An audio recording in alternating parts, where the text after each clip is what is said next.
U.S. Marines 1st Battalion 5th Marine Regiment 1st Marine Division นาวิกโยธินสหรัฐ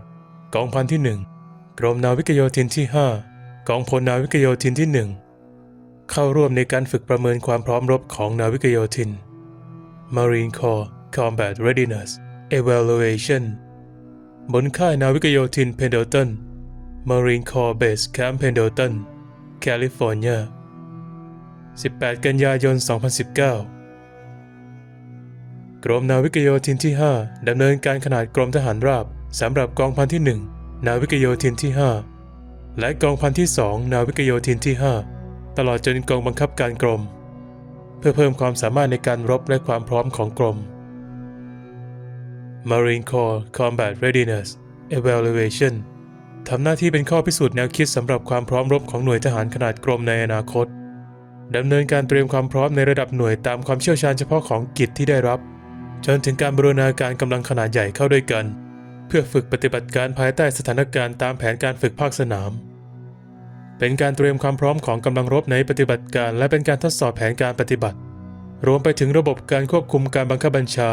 ระบบการสื่อสารการส่งกลับสายแพทย์และระบบการส่งกำลังบำรุงในภาพรวมการฝึกรบเกิดขึ้นในช่วง10 วันเป็นข้อพิสูจน์แนวคิดสำหรับอนาคตในการประเมินความพร้อมรบของนาวิกโยธินระดับกรมทหารโดยมีวัตถุประสงค์เพื่อพัฒนาความรู้ความสามารถของกำลังพลส่วนต่างๆทางยุทธวิธีในสงครามตามแบบและเพื่อเป็นการทดสอบความพร้อมรบของหน่วยระดับกรมกองพันหน่วยขึ้นตรงกองพลนาวิกโยธินการเดินทัพทางยุทธวิธี20 ไมล์สู่การประลองการต่อสู้ที่ท้าทายการฝึกเดินทางไกลมีวัตถุประสงค์เพื่อพัฒนาขีดความสามารถในการเคลื่อนย้าย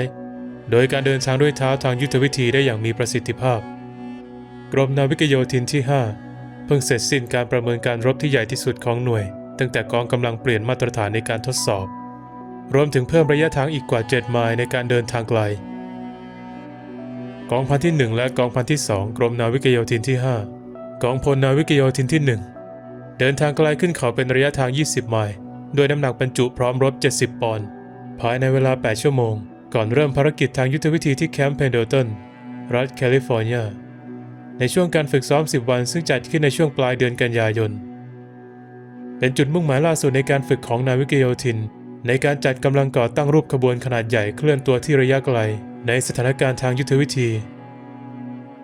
ส่วนสนับสนุนส่วนระวังป้องกันและส่วนโจมตีมีหน้าที่ต่อสู้กับข้าศึกณบริเวณที่หมายด้วยการยิงและดำเนินกลยุทธ์หน่วยทหารทั้งสองคาดว่าจะสามารถดำเนินกลยุทธ์ระดับกำลังรบนาวิกโยธินพ้นทะเล Marine Expeditionary Force ในพื้นที่ที่ใกล้เคียงกับฝ่ายตรงข้ามซึ่งรวมถึงรัสเซียสำหรับสมรภูมิยุโรปบนชายฝั่งตะวันออก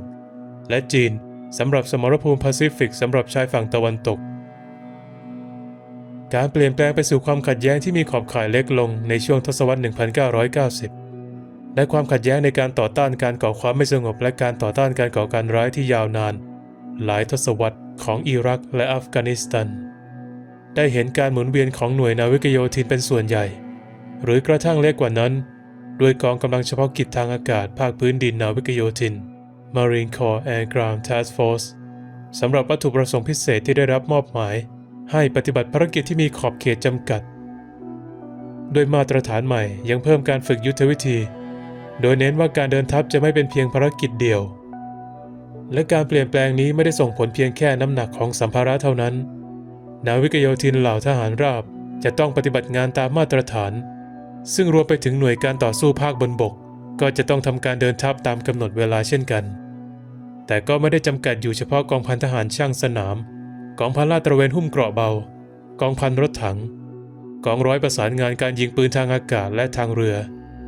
กรมทหารปืนใหญ่กองพันรถสะเทินน้ำสะเทินบก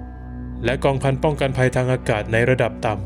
ำพวกเขาจะต้องเคลื่อนที่15 กิโลเมตร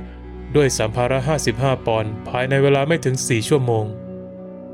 ทหารปืนใหญ่รถถังนาวิกโยธินยานสะเทินน้ำสะเทินบกและทหารช่างมีข้อกำหนดในการขึ้นเขา15 กิโลเมตรเป็นเวลา4 ชั่วโมงน้ำหนักบรรทุกสัมภาระ55 ปอนด์สำหรับการสู้รบ70 ปอนด์สำหรับการโจมตี 90 ปอนด์สำหรับการบรรทุกในการเดินทัพและ 150 ปอนด์สำหรับน้ำหนักบรรทุกเพื่อดำรงสถานะการรบนาวิกโยธินมีส่วนร่วมในดำเนินการ 20 ไมล์หรือ 32 กิโลเมตรเดินทัพพร้อมด้วยยุทธภัณฑ์ที่จำเป็นในภารกิจของพวกเขาและจากนั้นเปลี่ยนสู่สภาพแวดล้อมการต่อสู้จำลองโดยทันทีกับกองกำลังศัตรูคู่แข่งทางทหารที่เสมือนเพื่อนกับกองพันที่ 2 นาวิกโยธินที่ 4 การฝึกประเมินความพร้อมรบของนาวิกโยธินไม่ได้เป็นเพียงการเดินทางไกลขึ้นเขาโดยจะทดสอบความสามารถของหน่วยในภารกิจหลักให้สำเร็จในสภาพแวดล้อมทางยุทธวิธีซึ่งครอบคลุมตั้งแต่การโจมตียกพลขึ้นบกการยิงสนับสนุนไปจนถึงการป้องกันการโจมตีด้วยนิวเคลียร์ชีวภาพและเคมีหน่วยต่างๆจะต้องผ่านการฝึกประเมินความพร้อมรบทุก 2 ปีหรือ1 ครั้งในระหว่างวงรอบของการเคลื่อนย้ายเข้าวางกำลังออกไปประจำการเพื่อปฏิบัติภารกิจยังฐานทัพต่างๆของสหรัฐอเมริกา Corporal Harrison Bowman Mortarman พลยิงเครื่องยิงลูกระเบิด Corporal Hunter Bradway Forward Observer ผู้ตรวจการหน้า Corporal Cristobal Cielo Forward Observer Private First Class Miguel Perello Mortarman ทำการเดินป่าระยะไกล Lance Corporal Josue Salas Rifleman พลปืนเล็กนั่งอยู่ในตำแหน่งการระวังป้องกันของเขา Charlie Company กองร้อยชาลีเดินป่าระยะไกลขึ้นเนินเขา Lance Corporal Ethan Milliken Rifleman บอกทางให้กับผู้แสดงเป็นพลเรือนไปยังบริเวณล้อมรั้วค่ายจำลอง Lance Corporal Cody Wilkinson Rifleman Lance Corporal Isaac McCoy Rifleman Lance Corporal Anthony Hall Rifleman U.S. Navy HM3 Hospital Corpsman 3rd Class Ruben De La Torre Corpsman ทหารเรือเสนารักษ์ประจำนาวิกโยธินทำการระวังป้องกันรักษาพื้นที่การคุ้มครอง Corporal Skylar Clark Rifleman ทำการขนกล่องกระสุนปืนกล Private First Class Barrett Lemire Infantry